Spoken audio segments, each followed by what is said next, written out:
Assalamualaikum warahmatullahi wabarakatuh. Perkenalkan saya Intan Sabrina dengan NIM 240306060.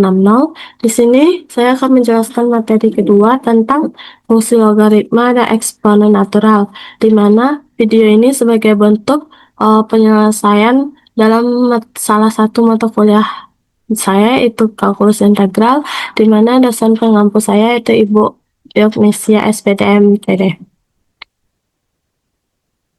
Nah, ya, maaf, maksudnya Ibu Yuli Agnesia SPDMSI.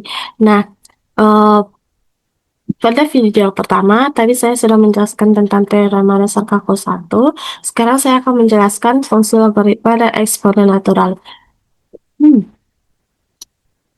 Eh, Sebelum kita masuk ke dalam materi ini, saya berharap kepada semua yang menonton video ini, jangan lupa untuk like, comment, subscribe, dan juga share ya video ini agar lebih bermanfaat ke depannya dan saya menjadi lebih semangat untuk mengerjakannya. Langsung saja. Hari ini saya akan menjelaskan tentang fungsi logaritma dan eksponen natural. Nah, apa itu fungsi logaritma? Fungsi logaritma ini dilambangkan dengan len, didefinisikan oleh len x sama dengan integral dari 1 sampai x, 1 per t dt, di mana x ini besar dari 0. Maksudnya ini, kita ini akan mendefinisikan melalui fungsi akumulasi. Nah, kalau fungsi akumulasi itu kan dari 1 per T. Nah, mulainya itu dari 1 sampai X. Dan ini berlaku untuk setiap X besar dari 0. Secara visual kurang lebih seperti ini ya gambarnya. Di mana domain dari logaritma natural ini adalah himpunan bilangan real positif. Nah, bisa teman-teman lihat, ini kita punya grafiknya yaitu Y sama dengan 1 per T. Nah, kemudian ketika kita sudah akumulasikan si fungsi ini uh, itu nanti mulai dari 1 sampai X. Ini 1 sampai X, ini X sampai 1. Yang 1 sampai X ini nanti akan menghasilkan sebuah daerah. Maaf, suatu daerah, di mana daerah ini? Daerah yang dihasil ini. Nah, jadi kalau X-nya berada di sebelah kanan, nih, jika X berada sebelah kanan, dan X itu merupakan sama dengan area dari R ini, gitu.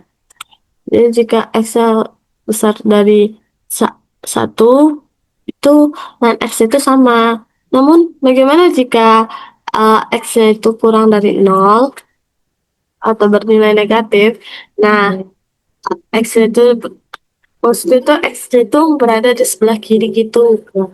Nah, jadi bisa teman-teman lihat sama aja grafik ya, cuman ini X-nya di kanan, sedangkan ini X-nya di kiri. Nah, ini dia daerahnya. Sehingga untuk mengambil daerah ini kita harus memberi dia negatif. Makanya jika X kurang dari 0, X bisa dari 0 kecil dari 1, maka len X itu akan sama dengan negatif area ini. Gitu. Nah, dari teorema fundamental kalkulus pertama, kita memiliki bahwasannya turunan dari integral 1 sampai X1 per T dt ini sama dengan turunan ln X, di mana turunan ln X ini merupakan 1 per X, dan ini hanya berlaku jika X-nya besar dari 0.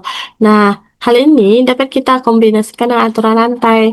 Jika U sama dengan Fx besar dari 0, dan jika F ini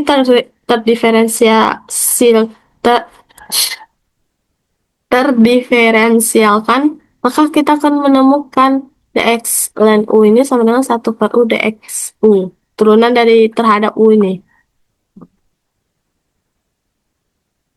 Juga teman-teman bisa lihat fungsi logaritma ini mempunyai beberapa sifat, diantaranya jika A ln B misalnya konstanta KA dikali ln B, nanti hasilnya akan menjadi ln B pangkat A gitu.